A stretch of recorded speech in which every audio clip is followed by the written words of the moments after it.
Hey everybody, coming at you today here with kind of an odd one, but it's a Bug's Life. It's actually quite an amazing game in my personal opinion. It's a short one, pretty awesome, and not much really more can say about it in the preamble. So we just get into it. As a kid, I remember getting up, putting this game in. My parents got this for us when we were just kids. Going through all like the companies, the titles, seeing the whole Bugs Life, that whole menu theme of playing, picking the first level, and being absolutely terrible at this game. I was not good at all. It was just bad, but I had so much fun with it. I mean, it was just the hour I spent just on the first few levels.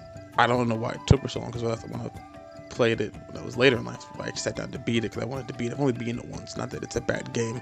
It's have other things that occupied my time and me wanting to play other games, do other life things. So yeah,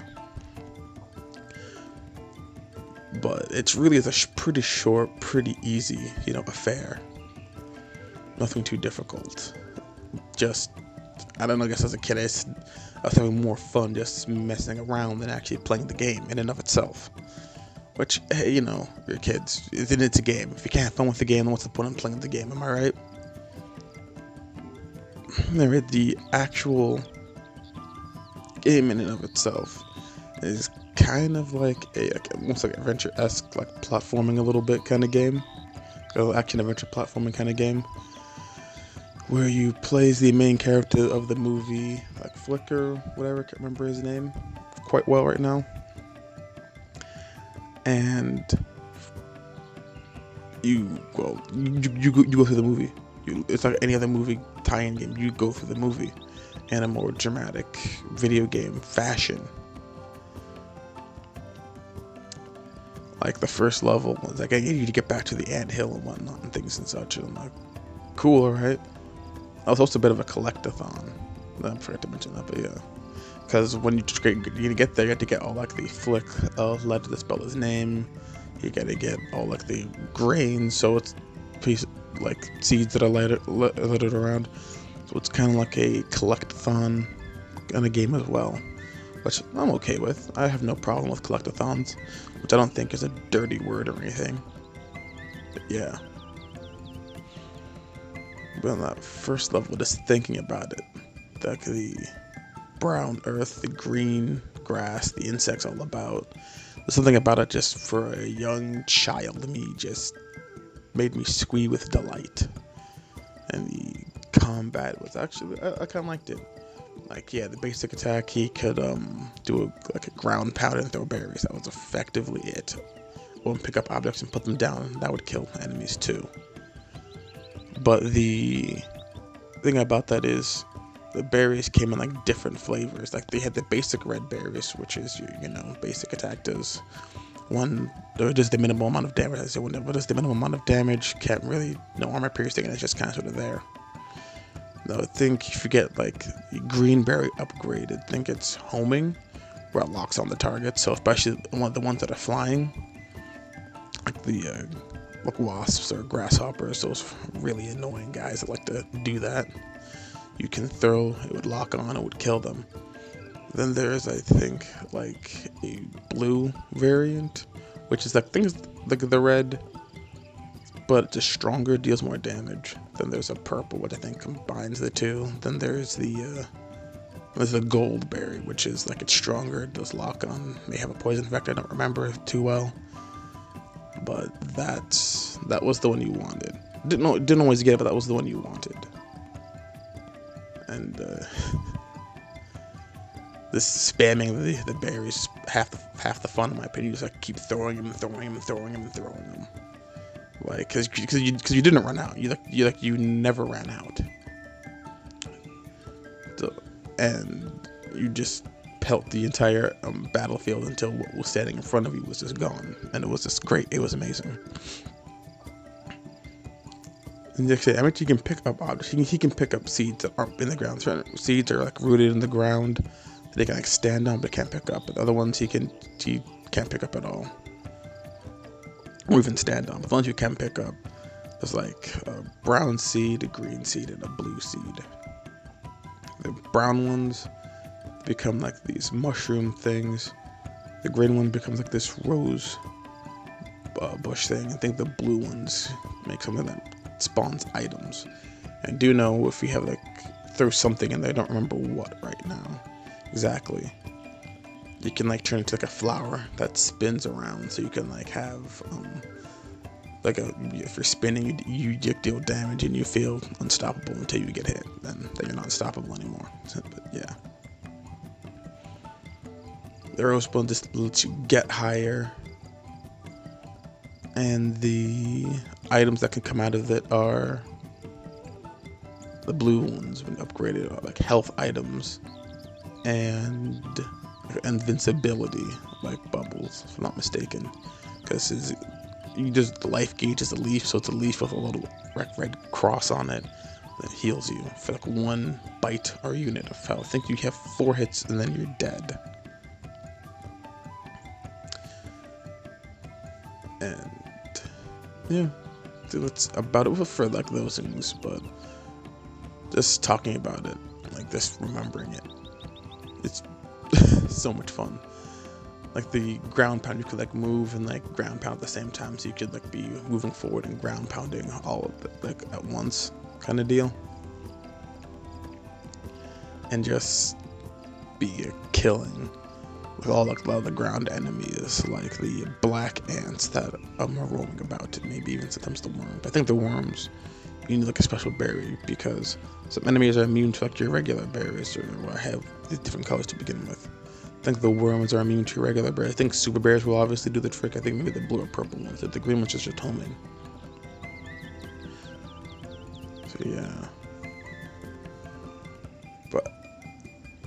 And then these pill bugs, I think, also need like the purple berry to like get through, if I'm not mistaken.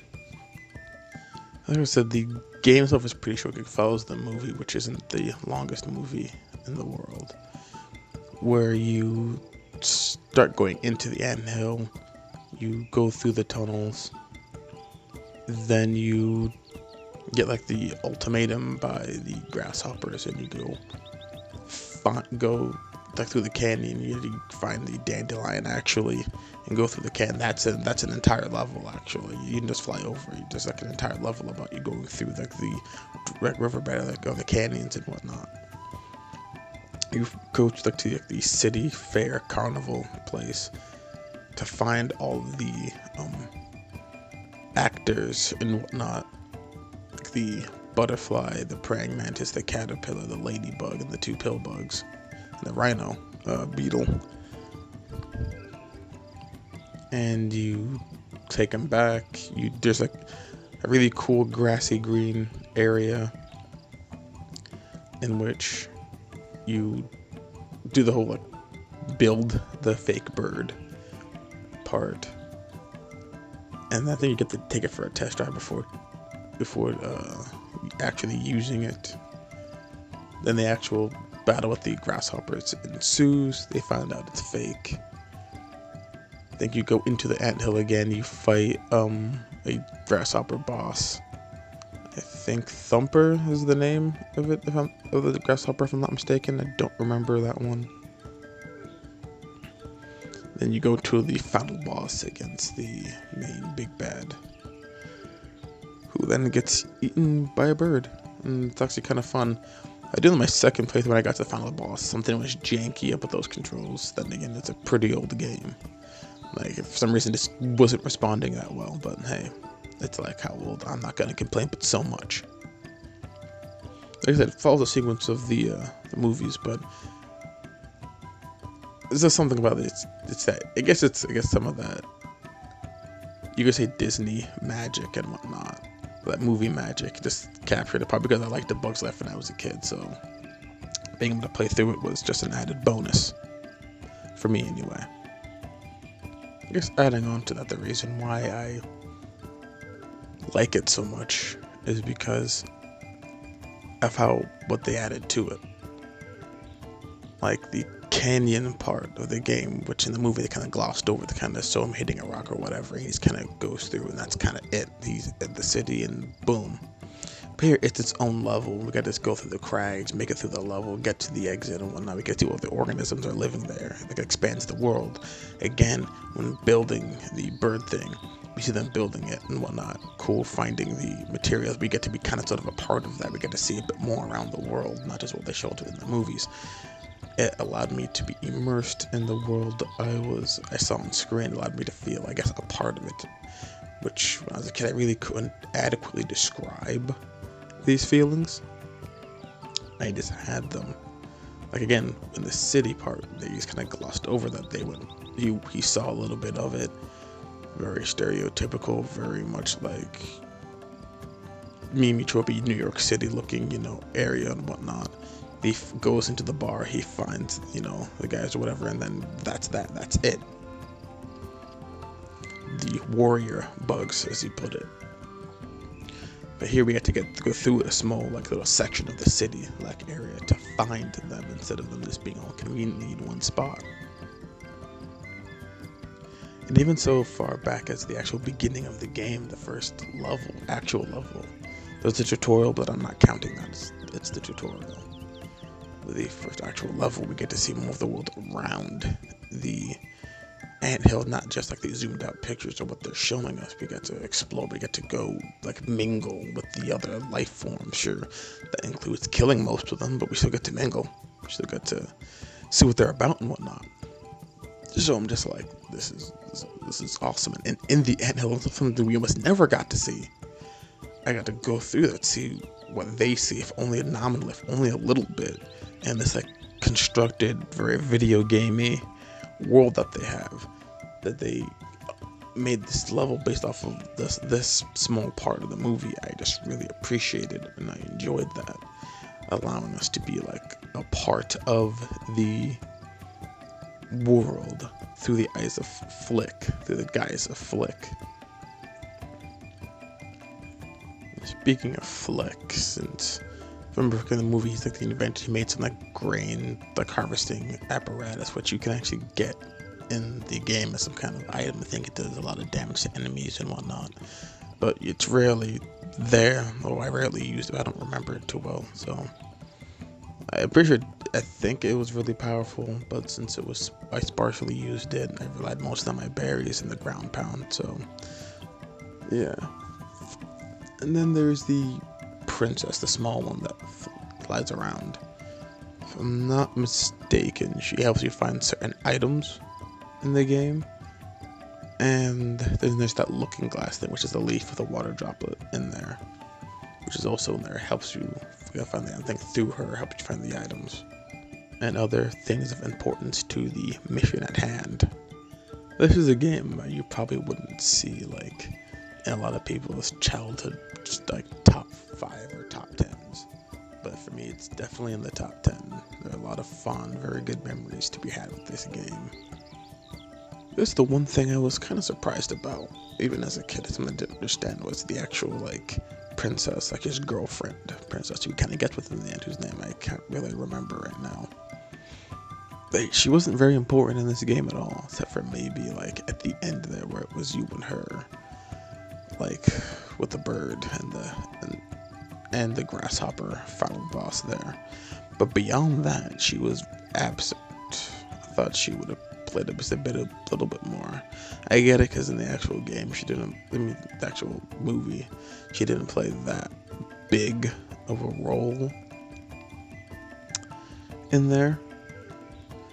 Because she was there, she helped galvanize the troops kind of deal a little bit, but she remained almost skeptical through the entire thing, if I remember correctly, eventually warming up to the idea of the plan, because they really didn't want to have to give any of their grain to the grasshoppers or anything, which, yeah, it's their stuff.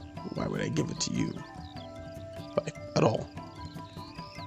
I know I thought in the game she would play a more pivotal role, but hey, it's supposed to be a movie tie-in game, so they can't only do so much.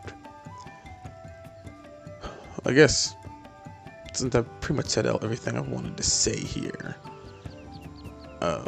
the like I said, gameplay was good. I liked it. It's very much like a collectathon, kind of reminiscent of Banjo-Kazooie a little bit. Not too terribly, but it's in that similar vein, kind of platformy. Combat was fine. I liked the music in it. It was ahead of its toast, especially that first level. And my favorite character, I guess, was Flick, the main character. I mean, he's a good, earnest, well-meaning person. So yeah. Well, thank you for watching. I know this is a bit of an odd one, but I just really wanted to share this with you guys. And yeah, I will see you next time.